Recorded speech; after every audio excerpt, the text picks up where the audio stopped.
It's a coyote. Yeah, it's a small coyote here. This is a real small one. But we'll take it.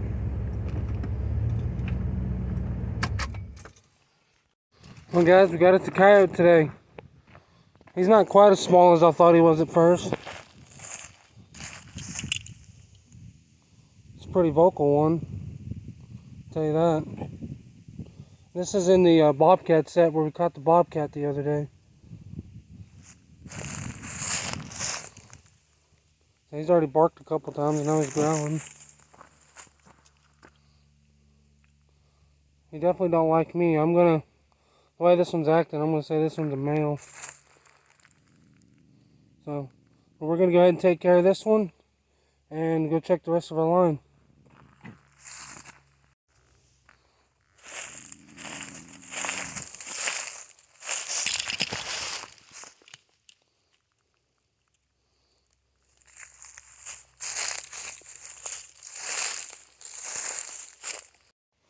Alright guys, so I'm gonna go ahead and do this remake where we got this coyote just now.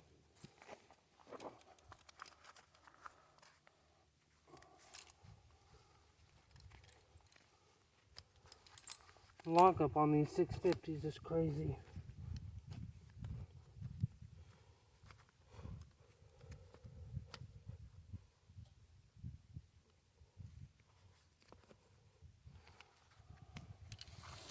Alright, so we caught a bobcat and a coyote here now.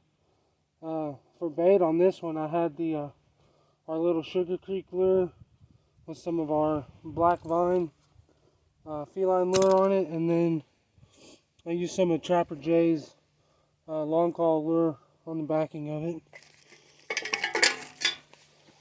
So basically, I'm going to find where my anchor's at right here. So this right here was where my bed was at. He's got it packed down real good. So I'm going to have to probably make a completely new bed. My ground's pretty frozen here.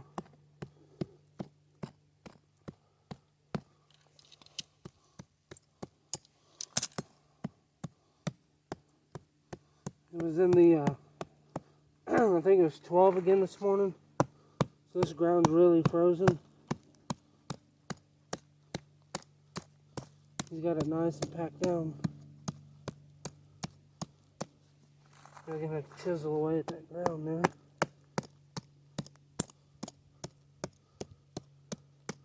I'm excited though. That's coyote number 7. That's our third one off this property. And that's kind of my main target for this property because he'd been seeing a lot of coyotes and he didn't want them all around. So the more I take off, the better. This property is really a big hunting property. A guy that hunts a lot that likes it. So he definitely don't want the coyotes. I'm going to go ahead and reset this trap.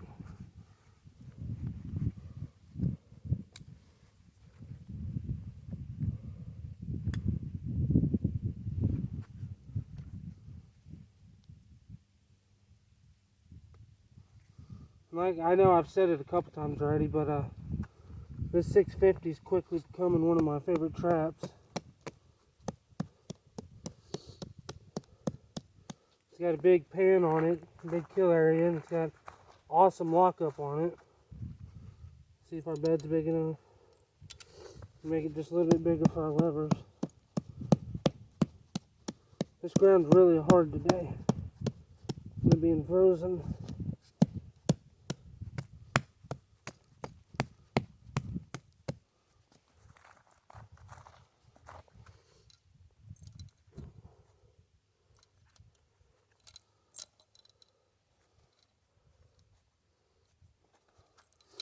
Almost there.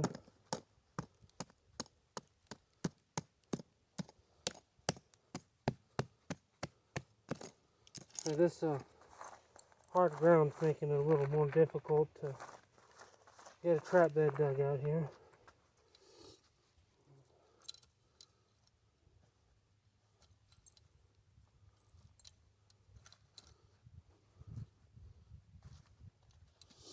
You can take a little more off this side.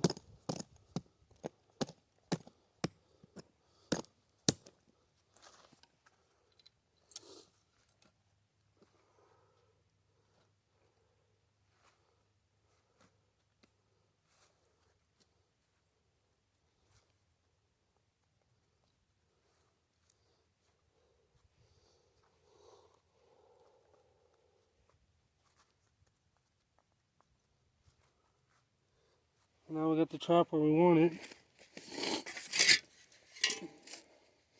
Like I said, a solid trap is always your number one thing. You always want to make sure you have a solid trap. Doesn't matter how long it takes you. You want to make sure it's solid, because if it's not solid, you're more than likely not going to catch anything 9 times out of 10, because you're going to touch it and they're going to feel that wobble. Well, then they're going to be more concentrated on what that was than they are that. And that's usually when you start getting your dug up traps, is because there's a wobble. I'm going to stick this up underneath the pan.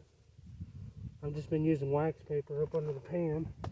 It's been working good for me. So, I know a lot of people will say that it's hard to catch coyotes when you got your flagging up here for bobcats and stuff, but every now and then you will catch a coyote in a bobcat set with flagging and stuff. This was a younger one, so that's probably why we caught him here, because this is specifically a bobcat set. But we'll take a coyote any day. So I'm just going to cover in peat moss. That's what I use. I've had lots of success with it, so I'm going to stick with it. We dry it out and keep it dry. Keep it in tubs. It stays really dry and works really well. And all this dirt I use for digging it up, I'm just going to throw it behind me to make it look like something was digging here. So now we got our trap bed. I'm going to take this is just my driver. I'm going to go back behind the trap, not real far. I know a lot of people say 6 to 8 inches. I'm usually at about 4 or 5 inches. Because a lot of times when I go back 8 inches or whatever, I'll come back and they will have reached over my trap and pulled my bait out. So I like to kind of be up close. I'm just going to make my hole right there. That's probably about a 2.5 inch hole there.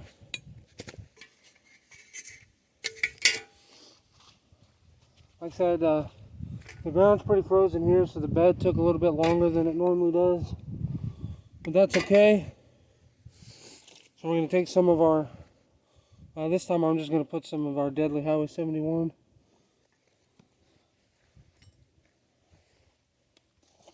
Put some of it in the hole.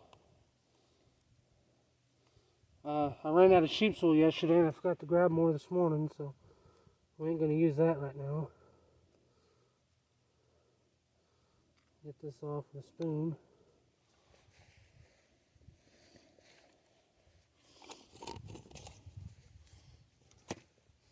And then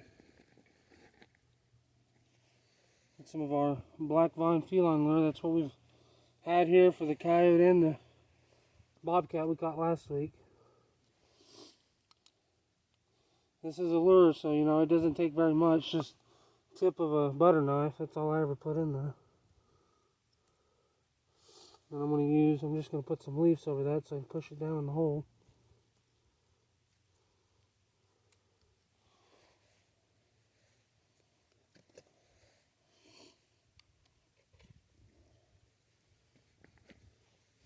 And now my backing's all gone from the coyote, so I'm going to have to find something to put back there. I'll find a stick or something like that. I like to use wood. I'm not a big fan on using rocks, but there's a couple limbs over here. I'll bring one over here and put on the backing. But that's just a simple remake that I do. Real easy, just dirt hole and bait. Sometimes I'll do like a step down trench set, but here I just had a regular dirt hole set. So we're going to go check the rest of our line now. And we're going to put some Trapper J's long call lure on this stick I just put on the backing. And basically this, I always just pour a little bit on the stick. It doesn't take a whole lot because this is, you know, lures like this are real strong, so it don't take a whole lot. And then I'll flip the camera around and show you guys what it looks like. Alright, so here's our completed set here. This is the coyote we just caught and just remade it. So I just stuck like a little log, like a limb, part of an old dead limb back there. And I put some of Trapper Jay's long call lure on the top there, if you can see it.